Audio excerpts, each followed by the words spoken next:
Hey everyone, coming at you from Rapid City, South Dakota. It was sunny and warm this afternoon, and now it is snowing outside. So today I'm going to talk about the Wesleyan denomination, which is also known as the Wesleyan Methodist Church. This is a sub-denomination of the Methodist Church, which was formed by John Wesley in 1784. So the Wesleyan Church itself was actually formed in 1843, and this was in Utica, New York. The main reason for this split was actually a disagreement that they had with the Methodist Church, and that was about slavery. So the Methodist Church had basically condoned slavery for the most part, and during this time frame, the founders of the Wesleyan Church completely disagreed with this and decided that they were going to break apart and then form the actual Wesleyan Church, named after John Wesley, the founder of the Methodist Church.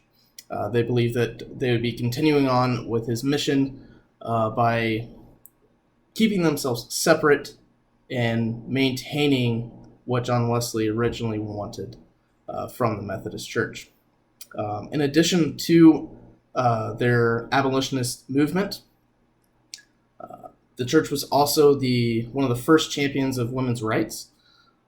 They actually were the denomination that hosted the Seneca Falls Convention, which was actually the first ever women's rights convention, which is just really neat to think about that this church split apart from the Methodist Church and started these movements, or at least helped these movements be pushed along. So that's kind of the basic backstory of where the Wesleyan Church came from. In the late 1960s, they actually merged with several other denominations. There's a denomination from Canada which they joined with, and then also a holiness denomination which they joined with. And they did this as an attempt to strengthen and stress a deeper experience with God called holiness or sanctification. That was the main reason that these churches joined together. And sanctification is basically kind of a deeper relationship with God. It's a heart thing. Most modern day Protestants kind of believe in this anyway, but it was kind of formed, or this all started with the holiness movement, which was in the mid 1850s and going into the mid 1900s.